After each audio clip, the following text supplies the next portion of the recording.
Good morning class कक्षा 11 के व्यावसायिक छात्रों। ये सामान्य आधारित विषय पे मैंने वीडियोस कई दिए हैं आपको, 19 में भी हैं पुराने लक्ष्य नारच में आपके, तो आप वहाँ से भी इस पे देख सकते हैं। और आइए इसके अंदर हम एक बार और रिवीजन करके एक शॉर्ट 2-4-10 वीडियो ज़रूर बनाएंगे कि कक्षा 11 में हमें क्या पढ़ना है। और यही खंड क में आपका पर्यावरण शिक्षा, ग्रामीण विकास, और खंड ख में उद्यमता का विकास, कि आप अपना विकास कैसे करते हैं, चाहे एनसीसी से या दुकान से या नौकरी से, जैसे भी। तो वो चीज़ें, वो क्वालिटी आपके अंदर रहनी चाहिए, वो इस विषय के अंदर बताई गई हैं। और ये बहुत ही इम्पोर्टेंट विषय है जो कि आपको लगभग पर्यावरण और ग्राम और उद्यमता में तो तकनीकी भी आ जाती है, तो सारी चीज़ें आपको छोटी इंडस्ट्री से लेके बड़ी इंडस्ट्री भी आ जाती है। ये सारी चीज़ें इसके अंदर आपको मिलेंगी। आइए हम इसके एक हल्का व्यू देखते हैं इंट्रोडक्शन के रूप में। तो आप देखें कि उद्यमता का विकास, पहले हम देखते हैं कक्षा 11 का खंड क।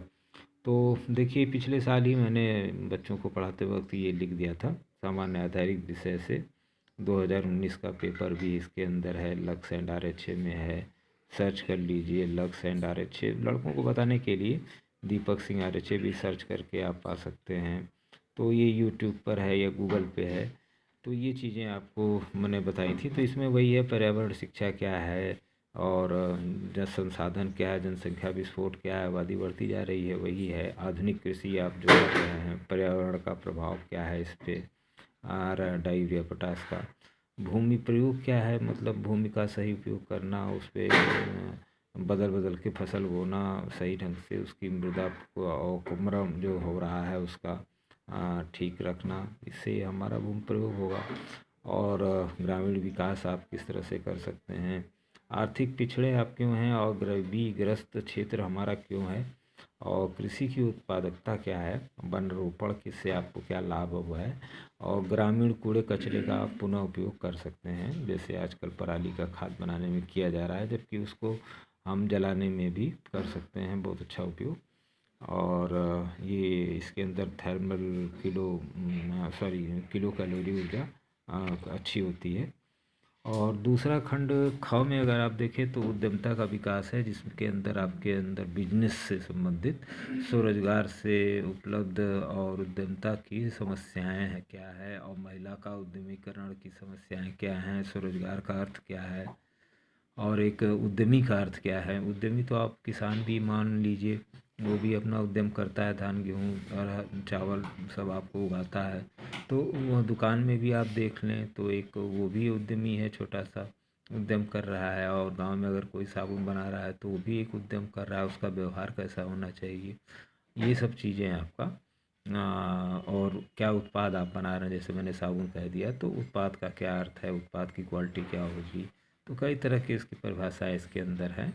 और उसके बाद आप देखें तो उद्यमता संबंधी प्रवृत्तियाँ क्या हैं, इसको भी आपको समझना होगा। उद्यमता की क्षमता क्या है, और उद्यमी क्षमता क्या है, और मोटिवेशन, मतलब किसी के लिए उद्यमता के लिए आप कैसे मोटिवेशन की क्या कैसे करते हैं, अभिप्रेरण की विचारधाराएँ क्या हैं।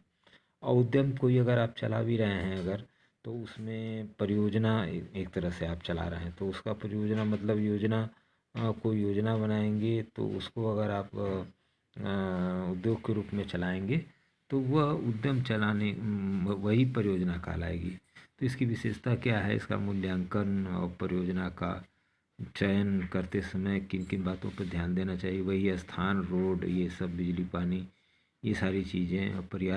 परियोजना का जो है सरकारी नीति पर आपका क्या है, इसके विभिन्न चरण क्या होते हैं, परियोजना का वर्गीकरण आप किस तरह से करेंगे कि वो 3 प्रकार की होती है, कि कॉटेज गांव वाली, एक लघु राइस मिल, और एक बृहद, जैसे कि सरदार जी का यहाँ पे एक सुबीर एग्रो एनर्जी लिमिटेड है, फिर फैक्ट्री भी है। तो इस तरह की बृहद हुई। और विपणन मार्केटिंग क्या है, कि मतलब जैसे दवा है, आप 10 दुकानों में 100 डॉक्टरों में बेचते हैं तो मार्केटिंग होती है आपका। और विक्रय मतलब वही कि सब्जी मंडी से आप खरीद के ले आके यहाँ पर रोड पे रेहड़ी पे आपने बेच दिया। तो यही अंतर है विक्रय और विपणन में। और मार्केटिंग आपकी लंबे समय तक चलती है, विक्रय आपका कभी भी ख़त्म हो सकता है। तो ये सब चीज़ें हैं। और उत्पाद का चयन कैसे करना चाहिए, बाज़ार का सर्वेक्षण नहीं करेंगे तो आपको पता ही नहीं चलेगा क्या बेचना है और उसका मार्केट में क्या पोजीशन चल रही है, तो कंपटीशन कैसा चल रहा है। और ज़्यादा इसमें नहीं, परियोजना का चयन लास्ट है आपका, कि आप इसका अर्थ जानते हैं कि नहीं जानते हैं, वही योजना बनाएंगे तो वही परियोजना हो जाएगी आपकी प्रोजेक्ट। और उसका जो है सम विच्छेद, वही ब्रेक इवन पॉइंट जहाँ पर लाभ हानि बराबर हो जाते हैं, उसी बिंदु को कहते हैं। और परियोजना रिपोर्ट जो है आपके अंग क्या क्या होते हैं प्रोजेक्ट रिपोर्ट के, मैं कक्षा 12 की क्लास में भी दिया हूँ प्रोजेक्ट रिपोर्ट कंस्ट्रक्शन, आप वहाँ से भी देख सकते हैं। लगभग एक जैसा ही है कक्षा 11 का भी। और प्रतिष्ठान स्थल चुनना, कोई भी परियोजना बनाएंगे तो वहाँ वही रोड पानी बिजली सब होगा ही होगा। और पेपर पिन का आपका एक परियोजना रिपोर्ट का एक प्रोफाइल भी आप बना के दिखा सकते हैं। परियोजना रिपोर्ट तैयार करने की विधि भी क्या है। और सबसे लास्ट वही जो स्वॉट एनालिसिस मैंने कक्षा 12 को भी पढ़ाया है, आप देख लीजिए 11 में भी है ये चीज़। शक्तियाँ, कमजोरियाँ, अवसरों और चुनौतियाँ। शक्तियाँ मतलब स्ट्रेंथ, कमजोरियाँ मतलब आपकी वीकनेस SW, अवसर मतलब अपॉर्चुनिटी मतलब अवसर वही, और चुनौती का मतलब चैलेंज, तो चैलेंज C। तो आपका SOWT। टी मतलब चुनौती से थ्रेट, टी से शॉर्ट अगर कहेंगे तो चुनौती को आप एक डर कहेंगे। क्योंकि अगर आप कहीं कोई भी चीज़ खोलेंगे तो ये चुनौती रहेगी आपके सामने कि आपकी दुकान अन्य दुकानों से बेहतर हो। तो ये थ्रेड होता है, एक डर भी होता है, होना चाहिए आदमी के अंदर, हर प्रत्येक उद्यमी के अंदर होना चाहिए कि नहीं साहब अगर ये चीज़ नहीं हुई तो क्या होगा। तो उसके लिए वो पहले से ही प्लान कर लेगा। तो उस चीज़ों को रहना चाहिए। तो इसका मतलब आपको फ़ायदा भी है। और ये चुनौतियाँ, ये चार का विश्लेषण करिए। ये अच्छा सवाल पूछता है और हर बार पूछता है। इसको स्वॉट एनालिसिस के रूप में हम जानते भी हैं और कक्षा 12 में मैंने इसको पढ़ाया भी है। तो मैं कक्षा 11 के ही छात्रों से ही मुखातिब रहूँगा 2-4 दिन में इस हफ्ते नवंबर में, ताकि सामान्य आधारित विषय पर उनका पूरा कॉन्सेप्ट क्लियर हो जाए। और मैक्सिमम कोशिश करूँगा कि कम ही वीडियोज़ में हूँ, ताकि आपके डाटाज वगैरह भी बचें। और ग्रुप में आप लोग बने ही हैं तो बने रहें। और अगले हफ्ते में अभी फ़िलहाल तो कुछ ऐसी न्यूज़ नहीं आ रही है। अब अगले हफ्ते में कोई नई नोटिस होगी तो मैं ज़रूर बताऊंगा आपको। और NCC का अभी कोई अगले हफ्ते में भी उम्मीद लग रही है, अगर होगा तो आपको ज़रूर न्यूज़ मिलेगी। और 12 के लोग तो आ ही रहे हैं, थोड़ी स्ट्रेंथ में आए धीरे धीरे। वैसे जाड़ा है तो मास्क और शरीर पूरा आप ढकें, क्योंकि अब जाड़े में तो आप ढक सकते हैं, टोपी भी लगा सकते हैं और मास्क मुंह भी ढक सकते हैं, हाथ में ग्लव्स भी पहन सकते हैं। तमाम तरह की आप जो है वस्त्रों को धारण कर सकते हैं। इस समय ये जाड़े का मौसम है, तो फिर भी कोशिश करें। मैं कोई दबाव नहीं दूंगा और ना ही कॉलेज की तरफ से कोई मुझे ऐसा दबाव दिया गया है।